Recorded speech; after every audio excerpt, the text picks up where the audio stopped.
Now it's time for another Board Game Brawl preview with Nick Minahan, sponsored by BoardGameBliss.com. Hey now, my name is Nick, this is Board Game Brawl, and today we're going to be taking a look at a game that is currently seeking funding on Kickstarter. You only have about a week and a half at the time that this video is being published, and that game is called Street Kings from designer Vince Luca, but also from the publishing team of Bored to Death. Now you might recognize that name because Bored to Death is actually a board and card game video review channel just like mine here on YouTube. I'm going to have a link down in the description section of the video that will take you to their YouTube page and you can check them out. Also, if you like what you see throughout the rest of this preview video, I'm going to encourage you to go to the link that I'm going to have at the bottom of your screen and also down in the description section. That link is going to take you to the official Kickstarter project page. You can find out more information about Street Kings and hopefully consider backing the project. And like I said, you only have about a week and a half left, so you got to get to it. Now, what is Street Kings? This is a competitive game for 2 to 4 players. You all take control of street racing teams, and you are trying to soup out your cars, or soup up your cars. I don't know racing terminology that well, but you're trying to upgrade your cars as much as possible in order to enter them into races and come in as high a place as you possibly can to get money, which will let you get better cars and better upgrades for your cars, but also allow you to win trophies, which are the way that you're going to win the game. You can also go to car shows, and there's just a lot of different things that you can do in this game thematically that have to do with car racing. So let's go ahead and give a brief overview of how the game is going to play. Then we're going to come back and I'll give you my final thoughts.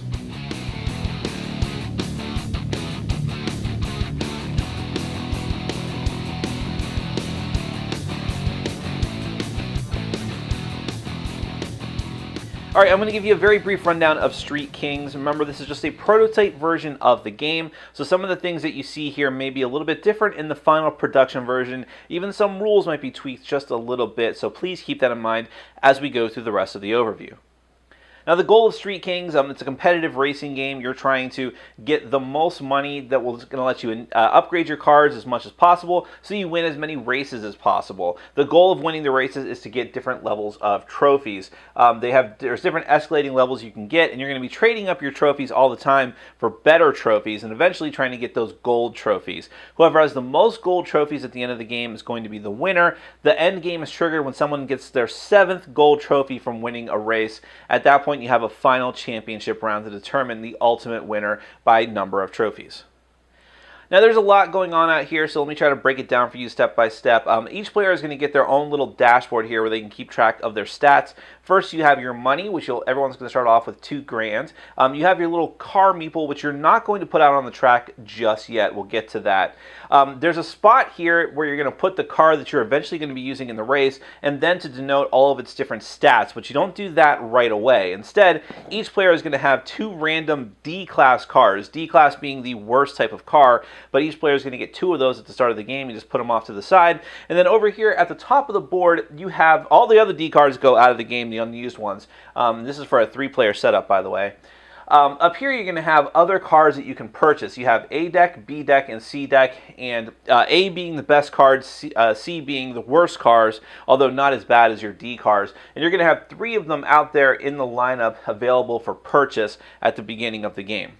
Now, this is to show you what these cars look like on their cards here. Here's one of the D cards, and up in the top is the value of the car. That's how much it would cost. So this is a D car, so you're not really going to do that. However, if you ever choose to sell this car, you would sell it for half of that amount, rounded up if it was an uneven number. The number over here in this corner is the amount of money that will go towards this car when it's in a car show. So that plus all of its upgrades is the amount of money you get just for showing it off at a car show. Down here at the bottom are its stats. You have speed, you have acceleration, you have handling, and you have braking. And the stars denote its rating in those particular stats. So this one is particularly good at speed and at handling, but not so good at acceleration and braking. And as you go through the different decks and get access to better cars, they have much better stats. Like, these are some of the A cars. Notice how much more they cost, of course, but they have like 3s and a bunch of different stats. And you see how there's some different dispensation here. So they can be really, really good if you have the money for them. But eventually you're going to need to get the money for them because that's the only way you're going to win the game. Now, the main central board here is the racetrack board. We'll get back to that in a minute, but this is where you're going to put your car meeples that each player has that are going to compete for these different races to get trophies. Down here at the bottom, you have the racetrack cards, and every player is going to start with 3 of those in their hand. And what those cards look like are like this, and this is basically determining the type of course that you're going to be racing on. These are going to be put face down in these 2 slots if players take those actions, and again I'll explain that in a minute. But here, if this is the car that's in the second slot, that's actually going to determine how much money you get along with your applicable trophy if you come in that particular place: first place, second place, third place, and potentially fourth place. These are the types of stats that you need to excel in order to move through these cards. And again, I'll explain that more in a minute. And over here, this is what coming in first place might cost you. You might actually lose an upgrade that applies to the particular type of facet of your car that it's depicted here. So in this case, you'd have to lose one of your acceleration upgrades. And there's all kinds of different tracks with different types of stats that are required to get through them. Now over here you have the upgrade deck, and you're going to have a number of these available for purchase equal to the number of players plus 1. So like I said, this is a 3-player game, so I have 4 cards out here available for purchase. This is another type of action you could take on the game, and these are basically, you're going to attach these to the cars that you have in your stock and make them better, improve their stats. There's 2 general types of cards. There's the just equipment upgrades, which are just going to slide underneath your card, your car. And I'm getting tongue-tied with car and card all the time, but you're going to attach those to your cars and you're going to get the instant bump upgrade. But when you do that, they're permanently attached to the car. The only way that you're going to get rid of them is if you sell the entire car together with the upgrades. But the other ones are staff upgrades, and these you're actually going to purchase them, and then you're going to hold on to them. And when it's race time, you can decide to play them down onto the car that you are submitting to the race and improve their stats in the same way that equipment works. You just don't have to permanently attach them ahead of time because they're staff. Let me give you some examples of what the cards are going to look like for the upgrades. Kind of the same thing as the cars. You're going to have the cost to buy it. You're going to have how much money this gets you in a car show together with the actual money for the car itself. Then here are the stats upgrades that it has. And you can only have 1 upgrade per car of a certain color. So you can only have 1 of the wheel upgrades. In other words, here's the brake upgrades. Then there's engine. I don't know because I'm not that great at car stuff. This one's actually different. This is NOS, like this is a type of nitro. This is going to be like an instant use card that you can give yourself to boost one of your stats. And then here's some of the staff members that you have to use to temporarily to boost your stats when it's ready for the race time. And you can have multiple staff members if you want boosting the same stats because they're not color coded, but you can't have more than 1 with the same artwork. It just won't work out that way. Over here is the car show board. Now the way that works, depending on the number of players, if you have the maximum player count, then all 3 spots are open. But if you have less than 4 players, you're actually going to block off one of those spots with a no parking card. But this is where you take one of your cars in order to show it off at the show and get money, like I said, for the car itself and for all the upgrades that it has. And then finally, every player is going to have their own dashboard, and on the dashboard you're going to keep track of your money, which is up here. So you start off with $2 grand at the beginning of the game. There's a spot to put your car when you're ready to race, and also at that point you're going to determine what your stats are based on all the upgrades you have on your car that you're submitting to the race. You'll just put it on your dashboard like this, or together with all the different staff that you're choosing to use at that time as well, and you'll bump them up that way. You have to do 2 last things before you start the game. First, it's determine who the starting player is. The starting player is going to get the first player marker, and then the starting player, every round, whoever the starting player is going to determine what the finish line is. Now, you have, in order for you to choose a particular finish line, you have to have that car or that level of car or 1 lower. So at the beginning of the game, the finish line has to be at D. But if it's your turn to choose on a future round, if it's your turn to choose what level of race you start at, and you have a C car, then you can go ahead and start at either C or D. The only exception to this is that in the final round, it has to, in the championship round, it has to be at A. Then starting from the first player and going around the table, every player is going to take one action before it moves on to the next person, only one action. And this is going to keep going around and around until either everyone has qualified for the race by putting their car up into the onto the racetrack, or if they can't qualify, then they just pass and they're out of the round and they won't be partaking in the race. So here are the type of actions you can do. One of them is to submit your car to the car show, which is very simply taking your car with all of its upgrades and putting it onto one of the hopefully open slots of the car show. And it's going to stay there for the whole round, which means two things. One is that since there's a limited amount of spots available, no matter how many players you're playing with, either 2 or 3, some people are not going to be able to take that action if everyone fills up all the available slots. So it's kind of a first come, first serve thing. When you put your car there, you're going to get all the money that's coming to you, like I said before. However, the other problem is that if you submit your car to the car show, it cannot take part in the race. It's going to be stuck there all day and it just won't be racing that day either. So you never want to, and since you can submit more than one car to the car show, if the slot's available to you by the time it comes back around to you, you could end up in a situation where you just don't leave yourself any cars for the actual race, although that may not be a bad thing for you. Maybe this is just a round that you want to stack up on money. That's your call.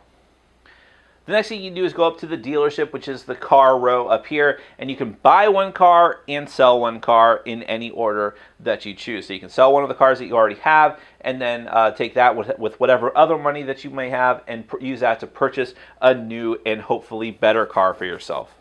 Along those similar lines, you can go to the upgrade shop and purchase and sell upgrades as well. Oh, and by the way, if you're at the dealership and you sell a car, you're selling all of its upgrades as well, whether you like it or not.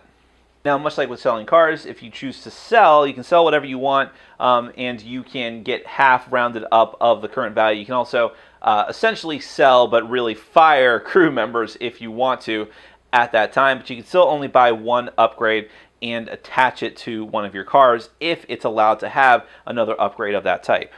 The next type of action is choosing a racing location action. When you take this action, you're going to draw another location card from the top of the deck to add to your hand of 3 cards that you should already have. Then you're going to take one of those cards and you're going to place it face down onto one of the spots on the board, one of the location spots. Now, the strategy here is a couple of different things. First off, every one of these cards, like I mentioned before when I broke down the card, has 2 different tests, essentially, that you have to go through, which correspond to the different skills your cars are going to have. So by putting out, one of these cards, you're essentially stacking the deck in your favor. They always go face down, so the other players don't know what you put there, but you know that you submitted stats that hopefully are going to be good for you. So if you know that the car you're going to submit to the race is going to be really good at acceleration and at braking, then that's the kind of card you're going to want to put there because you know you're going to do really well when it comes to that location card. You'll also want to, it's the same thing for this slot as well. However, in this one, you also want to look at what value you're going to get for coming in the different places in the race, and also what you might lose as far as upgrades if you come in first place. So that's why you would want to sort of stack the deck here in your favor as well. And finally, the last type of action you can do on your turn, aside from passing, is qualifying for the race, which is that you're going to take your car meeple and you're going to put it in the lowest numbered spot that is still available over here on the racetrack. Now, the number is important here because that's going to determine who gets to move first when the race actually starts. You always go 1 moves first, then 2, then 3, then 4. So if it's a tight race, then that could easily determine who is actually going to be the winner of the race, trying to get to whatever finish line, in this case here, is set up for the round. So if I was the first one there, I'd go for 1, then 2, and then the other player would be stuck with 3, and of course this can go up to 4 players. Now, once everyone has either qualified or everyone who can't qualify has passed because they don't have a car available for the race, the players who are actually in the race are going to determine which car they're going to submit to the race, put it onto their dashboard. I'm just kind of doing this quickly here. I'm not really trying to be accurate. But then set your stats to whatever they're at, and then the race is going to begin. You're going to flip over. If there are any spots that are still available here because players never took that action to fill up these spots, then they're going to be filled up from the top of the deck, and you're kind of left up to the whim of the deck. And you're going to flip over the card, and everyone is going to see whether or not they can meet the particular skill check here. So in this case, it's handling. So let's say that my handling was a 3 for this particular card. Just use your imagination. And I'm in the number 1 spot. That means that I get to move up 3 spots first because I had a 3 in handling, so I'm really good at that, and I get to move up 3. You're supposed to picture this as if you're running around in laps, by the way. That's what's going to happen if someone crosses the finish line first, and the other players still have to kind of play catch up. But let's say that the yellow player only had a 1 in handling, and the red player had nothing in handling, so he's not going to move up at all. Then you're going to go to the next stat, which might be accelerate, which is speed. So I'm like, oh, I'm pretty bad at that, so I'm only going to get a 1. And then the yellow player, well, I'm really good at that, so I'm going to go up 3, and red goes up a measly 2. Then you're going to flip over the other card in the other slot and do it all over again. The first person to cross the finish line is going to be the winner of the race. They're going to take the number 1 prize, which is the gold trophy, and that amount of money, which is $5,000. But in this case, also have to get rid of one of their upgrades of a certain type. The other players are going to keep going, flipping back all the way to the beginning of the first card, keep going until every player has crossed the finish line, or if there's only 1 player left, that player is automatically in the last place, whatever that might be. So the winners will take their trophies, they'll take their money by adjusting their money track here, and then you have the cleanup phase. This is where you're going to clear out the upgrades, clear out the car dealership, put out new cars. Also, it's important that this is where you can actually swap out trophies. So if I had 2 of the lowest trophy, like the ribbon trophies, I'd swap out 2 of those in order to get 1 of the bronze, and then 2 bronze for a silver and 2 silvers for a gold. This is sort of mandatory. It is mandatory, so you're going to do this as the last part of your cleanup phase. Then the first player marker is going to pass to the next player in clockwise order, and then you're going to do it all over again. And this is going to keep going until someone gets their 7th gold trophy. At that point, you're going to have the final championship round with a few tweaks. That first off, that's going to be that you have to start at the A finish line, so that's just, how far you're going to go. Then you cannot actually put location cards out on that final round. Those have to come straight from the top of the deck, so the players don't know exactly what's coming. And you have 1 final shot to sell as many cards as you can in order to buy the best A-grade cards that you possibly can for the final race. That is a quick and dirty run through of Street Kings, just to give you a taste of what it's like. Now, let's get to my final thoughts. Street Kings is just dripping with theme. I mean, it's not just that it's about racing, but there's all these different ancillary things that you can do in the game that are thematic to what it would take to actually be a street racer. You're buying new cars and selling your old cars. You're upgrading them, and you can only have a certain amount of upgrades because that makes sense. You can't have like 6 sets of tires on a car. You're getting different pit crews to help you out when it actually comes time to do the race. And you don't, in any other game you might just equip them to the car, but you can't equip people. I mean, it's something that you do on the fly, hence you use them when it's time for the race, and you can hire and fire them as well. If in between races, or if you don't want to commit your car to a race, but you just want to make some quick cash, put it in a car show. That's just like in real life. You're committing cars just to show them off and bring more attention to your area of the sport, and hopefully make some more money just so that you can get better stuff and go to the race. So all of these different thematic elements really come across, and I think that is going to be the thing that attracts the most people to this game. If you're even sort of into racing, you're really going to find something to latch onto here. And if you really, really enjoy racing, this is your game right here. Now, it just so happens that there's very interesting mechanisms behind that theme as well. A lot of racing games, or ones that I've seen, are just either dexterity games, or they're games where you're just rolling and moving essentially with maybe some extra little tidbits thrown on.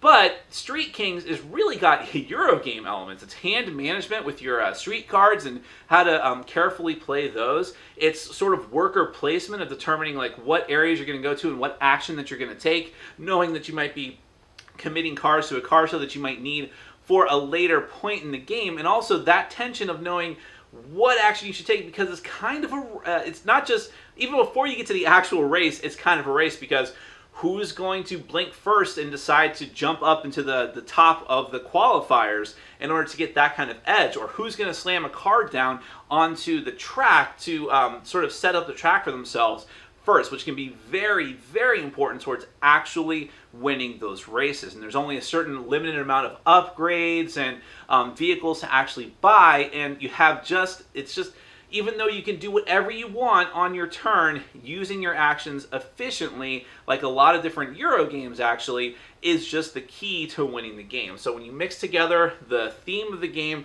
the car racing, which is going to appeal to wide swaths of people, together with those mechanisms that are so familiar to a lot of strategic gamers, but in a different way because of what the theme is. It's kind of twisting those mechanics around a bit. You really are left with a unique experience, and because of that, it's going to appeal to people that just want something different than the other types of racing games and strategy games that are out there. And if that sounds like your kind of thing, if you really want to try something different and unique, I would encourage you to try Street Kings, and you should definitely check out their official Kickstarter project page. There's going to be a link at the bottom of the screen right now. Then down in the description section of the video, that will take you to the official Kickstarter page. Find out more information than I could possibly tell you here, and hopefully you'll consider backing the project. That is Street Kings from the team over at Bored to Death. Thanks very much. Take care. Thanks for watching. Follow us on Facebook, Twitter, and Patreon. And make sure to check out our sponsor, Board Game Bliss, where you can find an amazing selection of games from around the world. BoardGameBliss.com. Thanks for your support.